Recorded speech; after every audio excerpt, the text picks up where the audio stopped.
So, where did the CALCiViS technology concept come from? As Flo has pointed out, technically it was in a bookshop in Baltimore, but there's a lot more background to it than that. So, first of all, what I'm going to do is to ask you to close your eyes. I'm going to say a word, and I want you to imagine just the image that comes into your mind straight away.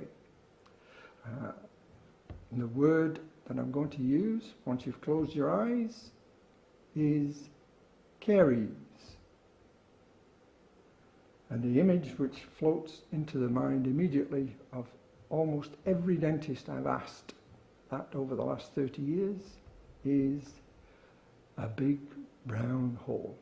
And this brings us straight away onto the question of what do words mean in dentistry. Caries is a strange word. It's a singular word with an S on the end of it. And it describes the disease process. And yet what you thought of, what your image was a big brown hole, which is a lesion. And so we've got a difference between a disease process and a lesion. And the disease process involves losing ions right through to the big brown hole and every section in between. And here's an image of one of the earliest stages at which a dentist can actually see the disease process, which is a white spot lesion, which you're all familiar with.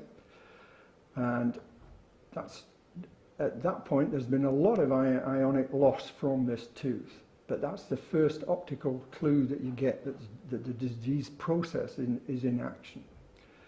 And here you can see total destruction of enamel of one tooth. There's effectively your big brown hole. So diagnosing the disease process, diagnosing the lesions, involves a number of steps which we as dentists actually complete in a very short space of time and concertina these processes together. First of all, what your brain does is to detect something is abnormal. You then characterize it. You make an assessment of what it is you're seeing which is different. And as a dentist, you make a judgment, if you've not already made it, of what this risk is of this patient has of developing the disease and of the disease moving on. And you do that at the patient level, and you do that at the tooth site level as well. And when you've gathered all that information, you assimilate it all, and you make an assessment. You put all that information together to produce a diagnosis. And normally dentists tend to do that in a very short space of time. And all these steps are subjective. They depend on a number of different factors, which we don't have time to go into today, but they're highly subjective, some more subjective than others. Just to give you an example, here's an image of a 14-year-old patient, the teeth of one of the upper quadrants, and I want you to focus on the upper second premolar. And the mesial aspect of it, there's a little brown stain and a little bit of opacity around about it.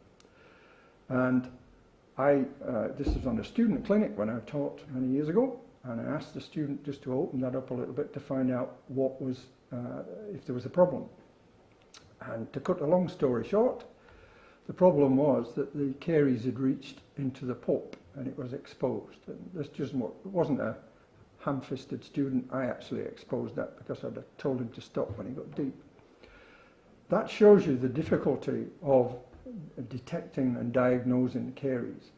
What you've got there eventually is a big brown hole, but on the surface it was just a little brown spot.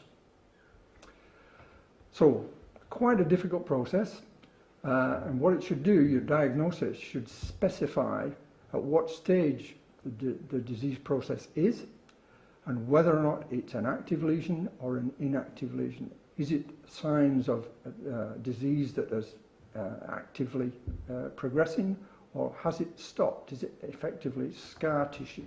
Has it arrested? So the purpose, obviously, of diagnosis is to inform and optimize your treatment decision making. And essentially what dentists are faced with is three options. They can either watch the lesion to see if it changes over time. They can paint something on it, like a fissure sealant or topical fluorides, or they can drill into it. They can actually cut a hole in the tooth. Those are the three essential options you've got, and your diagnosis will inform that decision. And as we all know, prevention's better than cure, and the earlier the stage we can sort of identify that disease process, we can detect a lesion, diagnose it, the better the chances of arresting and reversing that process.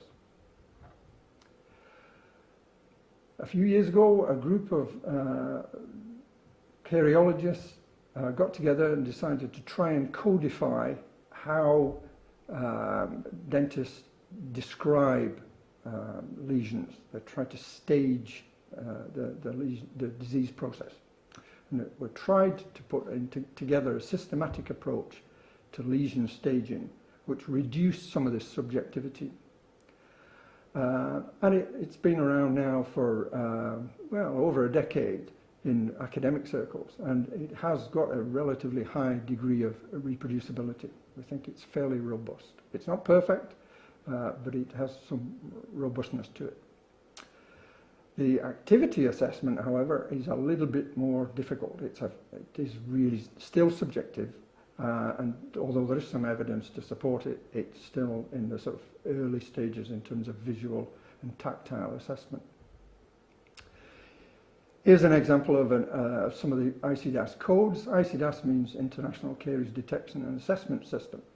And here's a code 1, where you can see a white spot lesion just at the entrance to a fissure of a tooth. A code 2 is a similar sort of stage, but code 1 you can only see it when the tooth is dried. A code 2 you can only see it, you can see it when the tooth is wet. Code 3, the next stage along, is where the surface of this lesion starts to break up at a sort of micro level. It's not microscopic, but micro to the eye. You could just see there's some loss of surface integrity, which shows itself as either a slight widening of the fissure or little like woodworm holes in the surface.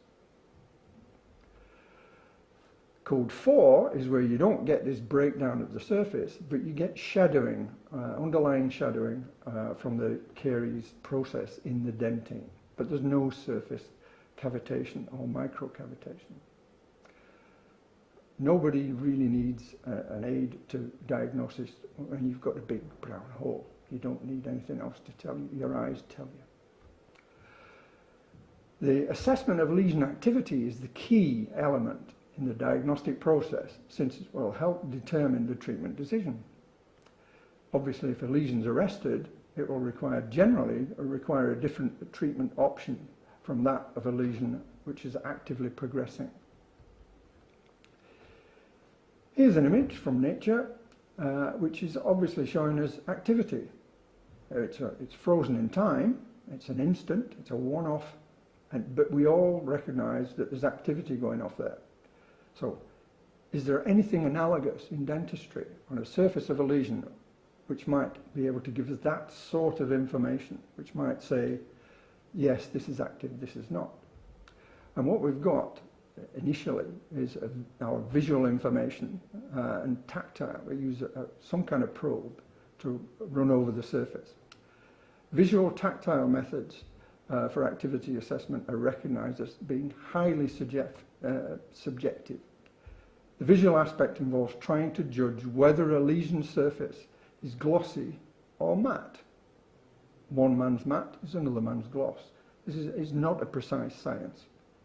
The tactile aspect involves trying to judge whether a lesion surface is smooth or rough. Again, one man's rough is another man's smooth, and it's not a precise science.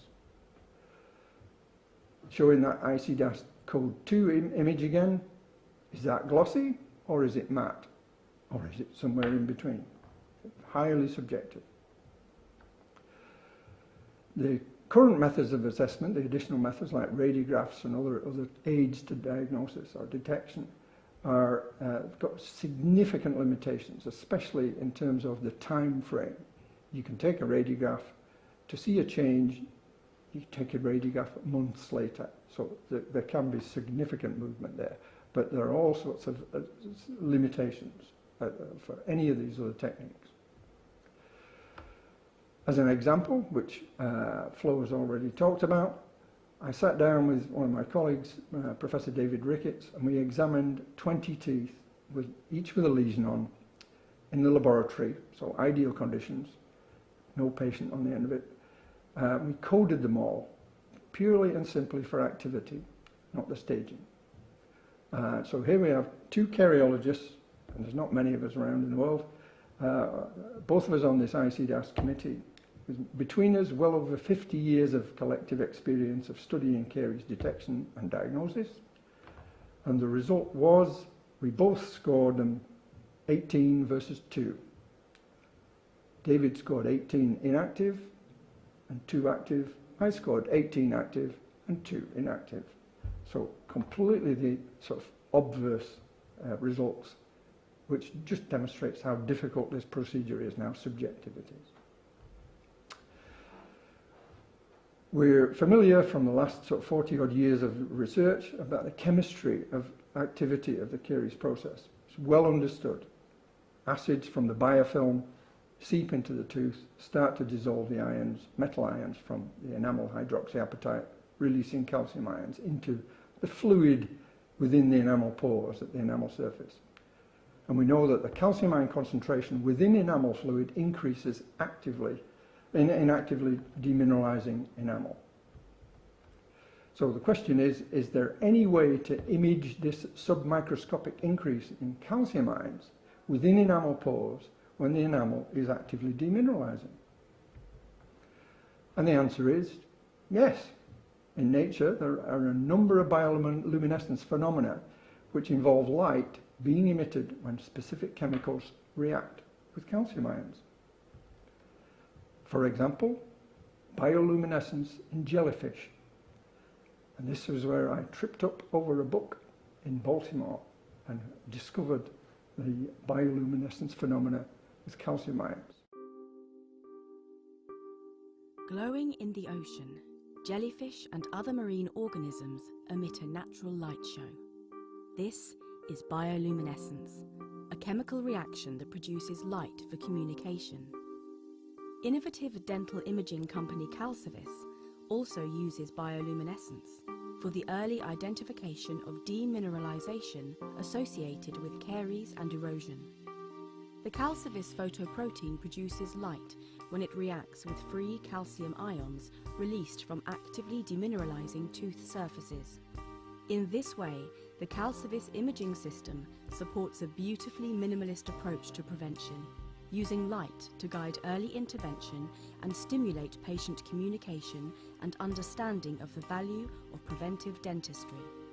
To find out more, speak to CALCiViS or visit www.calcivis.com.